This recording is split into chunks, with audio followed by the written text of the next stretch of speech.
Hello guys, welcome to lecture 22 of CPP series. Today we are going to do STL. Now what is STL? STL is Standard Template Library. अब ये क्या होती है, इसमें हमारे पास कुछ इनबिल्ट क्लासेस होती हैं. ठीक है, मतलब instead of writing everything again and again हम ये वाले डेटा स्ट्रक्चर्स यूज़ कर सकते हैं. तो हमारे पास ये क्या क्या प्रोवाइड करता है, ये हमें प्रोवाइड करता है vectors, stack, Q, map and many more. ठीक है, तो जैसे मैंने आपको लास्ट क्लास में एनाग्राम पढ़ाया था, वो वाला हमारा मैप यूज़ करके होगा जिसमें हम की वैल्यू पेयर्स स्टोर करेंगे. सबसे पहले हम वेक्टर्स देखते हैं. पहले वेक्टर्स क्या होते हैं? Vectors are same as arrays. बस इसमें क्या डिफरेंस होता है कि वेक्टर जो होता है हमारा डायनेमिक एरे है. ठीक है, तो हम एरे के अंदर हमारा अगर हमने जो साइज़ डिक्लेयर कर दिया हम उसको चेंज नहीं कर सकते. ठीक है, वही साइज़ रहेगा हमारा एरे का. बट वेक्टर्स में हम क्या कर सकते हैं, ये हमारा डायनेमिक है, हम कितनी भी वैल्यूज़ इंसर्ट कर सकते हैं, इसमें कोई साइज़ वो नहीं है. जैसे अगर हमारा एरे डिक्लेयर करने का क्या फॉर्मेट था कि हमने 5 साइज़ दे दिया, अब हम 5 ही वैल्यूज़ दे सकते हैं इसके अंदर, इससे ज़्यादा नहीं दे सकते. बट हम वेक्टर कैसे डिक्लेयर करते हैं? वेक्टर का डिक्लेरेशन है वेक्टर लेट से इंट और फिर उसका नेम. तो हम वेक्टर पहले तो कीवर्ड देंगे वेक्टर नाम से, उसके बाद कि हमें किस टाइप का चाहिए वेक्टर, हमें इंट टाइप का चाहिए, उसके बाद नेम ऑफ द वेक्टर. ठीक है, तो ये हमारा वेक्टर है, ये डायनेमिक एरे है, बिल्कुल सेम है एरे की तरह, बस ये हमारा डायनेमिक होता है. ठीक है, अब हम जैसे साइज़ जो हम निकालते थे हमारे एरे का, तो हम किससे निकालते थे? साइज़ ऑफ से, है ना, साइज़ ऑफ एरे बाय 4. अब हम वेक्टर का साइज़ कैसे निकालते हैं? वेक्टर का साइज़ निकालते हैं जैसे वी डॉट साइज़. ठीक है, इसमें भी हमें डिवाइड बाय नहीं, इसका होता है वी डॉट साइज़. अब साइज़ हमें क्या देता है? साइज़ हमें देता है नंबर ऑफ़ एलिमेंट्स, अभी करंटली हमारे वेक्टर के अंदर कितने हैं. ठीक है, जैसे मैंने बोला कि डायनेमिक है, तो अभी करंटली जितने मेंबर्स एग्जिस्ट करते हैं हमारे वेक्टर में, उतने दे देगा हमें, साइज़ उतना दे देगा. ठीक है, तो ये हमारा होता है वी डॉट साइज़. मान लो कि मैंने कोई वेक्टर इंट बनाया वी. ठीक है, अब हम इसमें पुश कैसे करते हैं वैल्यूज़? वही जैसे हमने स्ट्रिंग में पढ़ा था ना, वी डॉट पुश बैक. मान लो मैंने इसमें से 3 दे दिया, एक मैंने इसमें 2 दे दिया, 1 दे दिया. ठीक है, तो अभी हमारा करंटली वेक्टर क्या होगा? 3, 2 एंड 1. अब मैं इससे बोलूँ कि साइज़ क्या है मेरे वेक्टर का, तो ये हमें साइज़ दे देगा 3. ठीक है, अभी मान लो मैं और वैल्यूज़ फिर इंसर्ट करने लगूँ, फिर मैं साइज़ पूछूँ, तो ये उसी अकॉर्डिंग हमारा साइज़ मॉडिफाई करता जाएगा और हमें साइज़ दे देगा. बाकी इंडेक्सिंग, प्रिंटिंग, ट्रैवर्सिंग, बाकी सब कुछ सेम है हमारा एरे की तरह. ठीक है, तो ये हमारा वेक्टर्स था. फिर हमारा मैप्स क्या होता है? मैप क्या होता है? मैप हमारा की वैल्यू पेयर में वैल्यूज़ स्टोर करता है. ठीक है, तो अब हमारी की वैल्यू पेयर्स क्या, कि हमारी की होगी, ये हमारी वैल्यू स्टोर्ड होगी. तो ये ऐसे स्टोर करता है हमारी कीज़ और वैल्यूज़ को. ठीक है, अब हमारी जो मैप होता है ना, वो 2 टाइप के होता है. एक होता है ऑर्डर्ड मैप और एक होता है अनऑर्डर्ड मैप. अब इनमें क्या डिफरेंस है? ऑर्डर्ड मैप में क्या होगा, आप कुछ भी चीज़ वैल्यू डालोगे ना, तो ये ऑटोमेटिकली सॉर्ट कर देगा. मान लो कि मैंने कोई वैल्यू डाली, मान लो मैंने डाला प्रिया 80. ठीक है, दूसरी मैंने डाल दी A 90, B मान लो 75. मैंने इस ऑर्डर में डाली है वैल्यूज़ मेरे मैप में, तो ये क्या करेगा? ये ऑटोमेटिकली सॉर्ट कर देगा और हमारी वैल्यूज़ क्या हो जाएंगी जब हम प्रिंट करेंगे? A 90, B 75. ठीक है, एंड देन प्रिया 80. तो ये की के बेसिस पे हमारा सॉर्ट कर देगा ऑर्डर्ड मैप जो होगा. और उसी पे जो हमारा अनऑर्डर्ड मैप है, अनऑर्डर्ड मैप कुछ नहीं करेगा. अनऑर्डर्ड मैप में हम जैसे वैल्यूज़ डाल रहे हैं वो उसी ऑर्डर में हमें फैच करके देगा. अगर हम प्रिंट करेंगे तो वो सेम ऑर्डर में ही आएगा. तो ऑर्डर्ड मैप में सॉर्ट कर देता है और अनऑर्डर्ड मैप में हमारा जो है सेम रहता है. ठीक है, तो ये था हमारा ऑर्डर्ड मैप और अनऑर्डर्ड मैप. तो अगर हम इसको डिक्लेयर करना है तो हम कैसे करते हैं? मान लो मुझे अनऑर्डर्ड मैप, तो मैं अनऑर्डर्ड मैप लिखूँगी. उसके बाद मैं डेटा टाइप्स बताऊँगी. सबसे पहले मैं अपनी की का डेटा टाइप बताऊँगी. लेट से मान लो मैंने दे दिया की का डेटा टाइप कैर दे दिया. उसके बाद मैं अपनी वैल्यूज़ का डेटा टाइप बताऊंगी कि मैंने इंट दे दिया। जैसे इस केस में था कि हमने बी दिया है वैल्यू और 75 दी है, सॉरी बी दी है की और 75 है हमारी वैल्यू, तो हमने कैर दे दिया और इंट दे दिया। और उसके बाद हमारे ऑर्डर्ड मैप का नाम, मान लो कि मैंने यू दे दिया। ठीक है, तो ये हमारा मैप हो गया। अब जैसे मैंने आपको बोला, तो इसमें ना हमारे पास एक आइट्रेटर भी होता है। मान लो कि मैंने कोई फॉर लूप चलाया, अब इसमें हमारा लूप जो है ना ऑटो IT हमारा ऐसे चल जाता है। ठीक है, और ये यू के उसमें चलेगा। अब ये IT क्या है, ये IT हमारा आइट्रेटर है, हम कुछ भी नाम दे सकते हैं इसको। और ये हमारा फॉर लूप की तरह ही है, नॉर्मल फॉर लूप चलेगा और हम IT के थ्रू फेच कर सकते हैं। अब हमें अगर मान लो अब हमें की और वैल्यूज़ दो चीज़ें हो गई।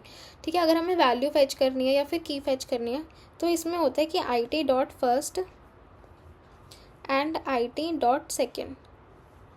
ठीक है, तो IT.first हमें की देगा और IT.second हमें वैल्यू देगा।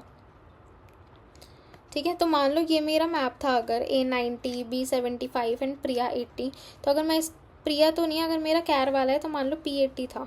ठीक है, तो मैंने अगर बोला कि IT.first, तो IT.first में वो सबसे पहले मुझे क्या देगा, अगर हम आइट्रेटर चला रहे हैं तो वो फर्स्ट वैल्यू पे होगा, तो हमें की A दे देगा। और IT.second से क्या देगा, IT.second से हमें उसकी वैल्यू दे देगा A की वैल्यू क्या है 90। ठीक है, फिर वो आगे बढ़ जाएगा हमारा आइट्रेटर सेकंड वाले उस पर, तो वो अगले उसमें हमें क्या दे देगा, B देगा, और B की जो भी वैल्यू है वो वैल्यू दे देगा। तो ये हमारा मैप्स था। अब इसी के बेसिस पे हम वो एनाग्राम वाला क्वेश्चन सॉल्व करेंगे, तो उसको देखते हैं एक बार। ठीक है, तो अब एक बार ही हम एनाग्राम वाला क्वेश्चन करके देखते हैं ऑप्टिमाइज्ड अप्रोच से। ठीक है, तो इसमें हम क्या करेंगे कि हमारी दो स्ट्रिंग है, लेट से एक स्ट्रिंग 1 हो गई, मान लो मैंने ले लिया लिसन, और एक हमारी स्ट्रिंग 2 हो गई। ठीक है, str2 मैंने ले लिया, मान लो साइलेंट। तो ठीक है, अब हम क्या करेंगे, हम एक अपना पहले तो हम क्या कर सकते हैं, लेंथ चेक कर सकते हैं कि मान लो लेंथ ही इक्वल नहीं है, तो हमें पता है कि ऑब्वियसली नहीं हो सकते। तो हमने क्या करा, str1 डॉट लेंथ, अगर नॉट इक्वल्स टू है str2 डॉट लेंथ के, तो इस केस में तो सीधा बस प्रिंट कर दो नॉट एनाग्राम और रिटर्न कर जाओ। ठीक है, आगे कुछ करने की नीड ही नहीं है जब हमें पता चल गया लेंथ ही इक्वल नहीं है। वरना हम क्या कर सकते हैं, हम एक मैप क्रिएट करेंगे। ठीक है, हम मैप क्या, एक कैर, मैंने आपको क्या बोला था, पहले हम की का डेटा टाइप देते हैं, फिर उसका वैल्यू का, और फिर हमारा नाम, मान लो मैंने फ्रीक्वेंसी दे दिया कि हम, क्योंकि हम इसमें फ्रीक्वेंसी स्टोर करने वाले हैं। अब हमें मैप के लिए भी ये इम्पोर्ट करना पड़ेगा, इंक्लूड, ठीक है, मैप। हम इसको अनऑर्डर्ड मैप भी बना सकते हैं वैसे, क्योंकि हमें कुछ नीड नहीं है ये, मतलब कि ये उसके सॉर्टेड ऑर्डर में ही हो, बट ठीक है हम मैप बना लेते हैं। और हमने क्या किया, कैर। अब हमने कैर क्यों दिया, क्योंकि हमारी जो की होंगी वो ये कैरेक्टर्स होंगे। ठीक है, और ये जितनी बार अकर कर रहे हैं, जो हमारी वैल्यू होगी वो फ्रीक्वेंसी होगी, तो इसलिए हमने इंट दिया है और फ्रीक्वेंसी जो है हमारे मैप का नाम दे दिया। फिर हम क्या करेंगे, लूप चलाएंगे। जैसे मैंने आपको बताया था कि हम ऐसे लूप चला सकते हैं, तो हमने चलाया कैर ऑटो CH, किस में, S1 में चला दिया। तो हमने S1 में इसका टाइप देंगे कैर CH, हमने S1 में चला दिया। तो S1 के अंदर ये S1 है हमारी स्ट्रिंग 1। ठीक है, जब हमने स्ट्रिंग 1 के अंदर ये चलाया, तो हम क्या करेंगे कि जो जो हमारा कैरेक्टर आता जा रहा है उसकी फ्रीक्वेंसी स्टोर करते जाओ। तो हम क्या करेंगे, हमारी फ्रीक्वेंसी के अंदर जो ये हमारा कैरेक्टर है CH, क्योंकि CH हमारा आइट्रेटर हो गया इस केस में। ठीक है, उसकी फ्रीक्वेंसी 1 बढ़ाते जाओ। तो अब ये क्या करेगा, देखो सबसे पहले आएगा तो L पे आएगा। ठीक है, L की फ्रीक्वेंसी अभी 0 है, तो उसने क्या किया, फ्रीक्वेंसी ऑफ L, मतलब कि उसकी जो वैल्यू है फ्रीक्वेंसी ऑफ L की, उसको 1 कर दो। उसने 1 कर दिया। फिर वो I पे आया, उसने I की फ्रीक्वेंसी 1 कर दी, ऐसी S की 1 कर दी। मान लो अब S दोबारा आएगा तो वो उसकी बढ़ा के 2 कर देगा।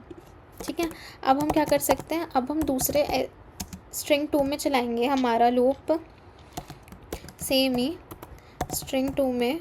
और इसमें हम क्या कर सकते हैं, जो हमारी फ्रीक्वेंसी है उसको माइनस माइनस कर देते हैं। क्यों, एट द एंड अगर मान लो हमारे मैप के अंदर सबकी फ्रीक्वेंसी 0 होगी, इसका मतलब है कि जितनी फ्रीक्वेंसी इसकी थी उतनी ही इस वाले इस स्ट्रिंग 2 में सब कैरेक्टर्स की फ्रीक्वेंसी थी, है ना, तभी तो वो 0 हुआ। वरना हो सकता है कि किसी केस में वो माइनस में चली जाए। मान लो इसमें तो जो है एस की एक भी फ्रीक्वेंसी नहीं है, बट इसमें एस 2 बार आकर कर रहा है ना, तो हम इसमें वो माइनस माइनस करेंगे, बट इसमें वो कभी प्लस ही नहीं हुआ होगा। स्ट्रिंग 1 में इस वाले में वो कभी प्लस ही नहीं हुआ होगा, बट हम माइनस उसको 2 बार कर देंगे तो वो माइनस में चला जाएगा।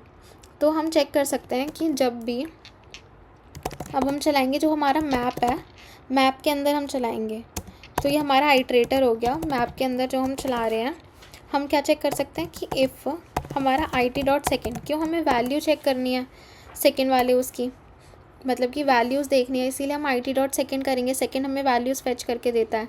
अगर वो नॉट इक्वल्स टू 0 है किसी भी केस में, तो प्रिंट कर दो नॉट एनाग्राम, ठीक है, और यहीं से रिटर्न कर जाओ, क्योंकि हमें पता चल गया कि वो नहीं है एनाग्राम, तो यहीं से रिटर्न कर जाओ।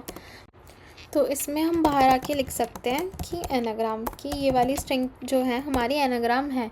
तो इसको रन करके देखते हैं। तो ये देखो उसने एनाग्राम दे दिया। क्यों? क्योंकि इस केस में ये हमारी एनाग्राम है। देखो इसमें एल एक बार आ रहा है, इसमें भी एक बार आ रहा है, आई एक बार आ रहा है, इसमें भी एक बार आ रहा है। ऐसी सबकी फ्रीक्वेंसी सेम है।